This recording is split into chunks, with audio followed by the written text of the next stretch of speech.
உங்கள் அனைவரையும் தமிழன் ஃப்ரேம் சேனலுக்கு வரவேற்கிறேன். இந்த வீடியோவில் வாரண்ட் அப்படின்ற வெப் சீரிஸ் வந்து ஜி5ல ஓடிடியில் ரிலீஸ் ஆயிருக்கு. ஸோ அதை பற்றி தான் பார்க்க போகிறோம்.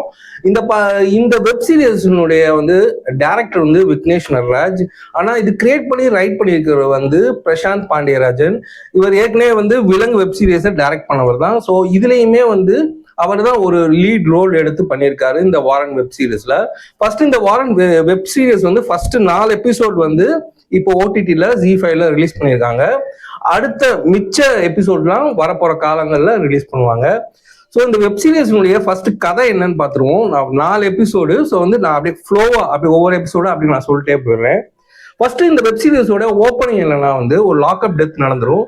ஸோ அதுக்காக வந்து என்கொயரிக்காக வந்து நம்ம இந்த வெப் சீரிஸோட லீட் ரோல் பண்ணிட்டு இருக்கிற கோட்டை கருப்பு அப்படின்ற ஒரு கேரக்டர்ல தான் வந்து நம்ம பிரசாந்த் பாண்டியராஜ் நடிச்சிருக்காரு. ஸோ அவரை கூப்பிட்டு என்கொயரி பண்ணுவாங்க. அவர் வந்து இந்த வெப் சீரிஸ்ல நடக்கிற கதையை ஃபுல்லா சொல்வார். ஒரு என்கொயரிக்காக கூப்பிட்ட இடத்துல வந்து கிட்டத்தட்ட ஒரு 3 மணி நேரம் 4 மணி நேரம் நடக்கிற விஷயங்கள்லாம் இவர் சொல்லிட்டு இருப்பாரு. ஸோ அதுவே எனக்கு ஃபர்ஸ்ட் உறுத்தலா தான் இருந்துச்சு. ஸோ அவர் சொல்ல ஆரம்பிக்கும் போது இந்த ஸ்டேஷனுக்கு நான் ஃபர்ஸ்ட் எப்படி வந்தேன் அப்படின்னா ஒரு செகண்ட் கிரேட் போலீஸாக தான் வந்திருக்காரு. ஸோ வந்து வந்துட்டு அவர் பண்ற விஷயங்கள், அவர் லைஃப்ல அந்த ஸ்டேஷன்ல நடந்த விஷயங்கள் தான் இந்த வெப் சீரிஸ் ஃபுல் வெப் சீரிஸாகவே இருக்கு. இதுல என்னன்னா வந்து ஒரு போலீஸ்கார்ட்ட வந்து நான் ஏன் இந்த ஸ்டேஷன்ல இந்த போலீஸ் வேலைக்கு வந்தேன் அப்படின்னு சொல்லி ஒரு ஃபிளாஷ்பேக் சொல்லுவார்.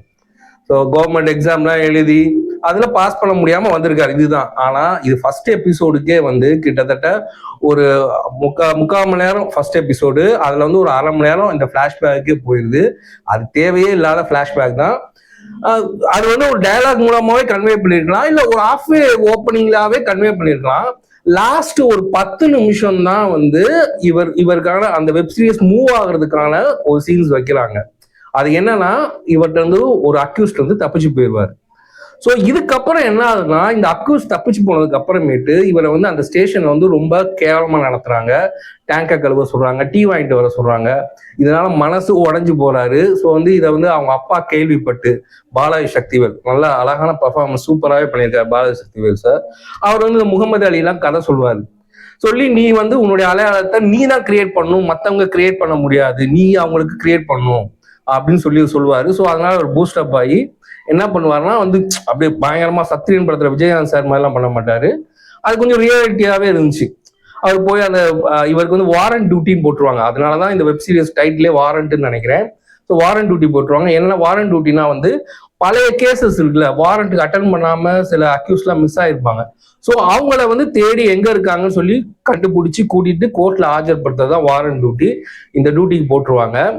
ஸோ வந்து இவர் வந்து அந்த பழைய கேஸ் எல்லாம் எப்படி ஒவ்வொன்றா எடுத்து பார்த்து அந்த அக்யூஸ்ட்லாம் தேடி போவாரு. இதுல என்னன்னா ஒரு விஷயம் என்னன்னா இவர் ஃபர்ஸ்ட் ஒரு இன்சிடென்ட் நடக்கும். இவர்கிட்ட இருந்து ஒரு அக்யூஸ் தப்பிச்சிருவாரு. ஃபர்ஸ்ட் எபிசோட்ல ஒரு அக்யூஸ் தப்பிச்சிருவாரு. அதான் அந்த மெயினான விஷயமே. அந்த அக்யூஸ்ட் போகட்டும் அப்படின்னு அப்படியே விட்டுருவாங்க. அதுக்கப்புறமேட்டு அந்த கேஸ் என்ன, ஃபாலோ என்ன அப்படின்றத நமக்கு வந்து ரிவீல் பண்ணவே மாட்டாங்க. அது ஒரு விஷயமா இருந்துச்சு. அடுத்து வந்து 2வதா ஒரு கேஸ். அந்த கேஸ் விஷயமா வந்து அதாவது ஒரு திருட்டு கேஸ் 20 வருஷத்துக்கு முன்னாடி ஒரு TS-50 காணாம போயிடும். ஸோ இதை பத்தின இன்வெஸ்டிகேஷன் அதுல 4 பேர் அதில் சம்மந்தப்பட்டிருப்பாங்க. அதுல 3 பேரை வந்து வாரண்ட் அட்டன் பண்ணி அந்த கேஸ் முடிச்சிருவாங்க. ஒரே ஒருத்தர் அவர் வந்து வாரண்ட் அட்டன் பண்ணாம இருப்பார். ஸோ அவரை ஃபாலோ பண்ணுவாரு. கேஸை ஃபாலோ பண்ண வந்து அவர் வந்து ஒரு பெரிய சைக்கோ கொலைகாரனா இப்ப இருக்காரு. கேரளா போலீஸும் அவங்களை தேடிட்டு இருக்கு.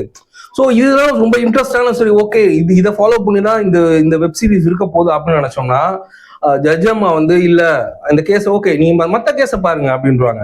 உடனே அடுத்த கேஸ் பார்ப்பாரு.